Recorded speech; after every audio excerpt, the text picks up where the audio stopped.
ताहले जानी रखिबार कथा आमर सम्बलपुर अंचल लोक मानू जे उत्कल कहले कटक पुरी बालेश्वर उत्कल कौशल कलिंग मिसिकी ओडिशा प्रदेश गठन होती केवल उत्कल जयगान गायब आौशल कलिंगर कौन जयगान हम गोटे मानसिकता आमको तुम शोषण करुच आमर आमर अर्थ आमर खनि आमर चाष आमर जंगल सबुथे तुम आमको शोषण कल चाकरी बाकरी सबुथे आज तुम्हें से कल्चराली भी हमको एक्सप्लोट करने लगे तुम्हें चाहूँ एटा की कथा आम ओडिशा प्रदेश रे मिसिथिलु ओडिशा प्रदेश रे मिसिबा पय आंदोलन रे भी शामिल होतिलु किंतु ओडिशा रे मिसिकरी हमर सबुथुरु बड़ भूल हला आम ओडिशा प्रदेश रे मिसिलु हमर गोटे ऐतिहासिक भूल आ ऐतिहासिक भूल को आम बारंबार कहूँ तो आज आम से कथा गुड़ाक न जाइकरी आम सुभद्रा योजना कथा अच्छी सुभद्रा योजना यहाँ लोकंर मानकर महिला मानकर अर्थनैतिक विकास दिगरे आमर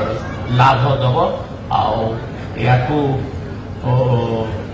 एटा आज आमर किस्ती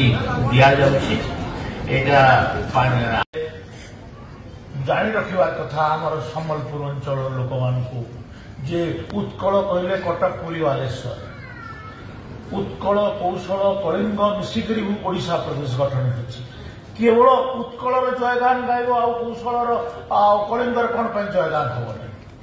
गोटे मानसिकता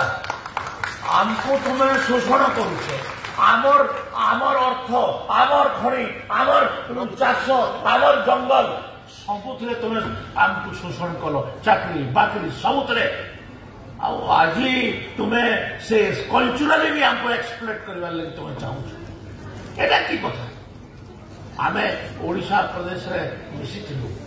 ओडिशा प्रदेश रे मिसिबा पय आंदोलन रे भी शामिल होतिलु किंतु ओडिशा रे मिसिकरी हमर सबुथुरु बड़ भूल हला आम ओडिशा प्रदेश रे मिसिलु हमर गोटे ऐतिहासिक भूल आ ऐतिहासिक भूल को आम बारंबार कहूँ तो आज आम से कथा गुड़ाक न जाइकरी आम सुभद्रा योजना कथा अच्छी सुभद्रा योजना यहाँ लोकंर मानकर महिला मानकर अर्थनैतिक विकास दिगरे आमर लाभ दब आकू एटा आज आमर किस्ती दिया जाउछि एटा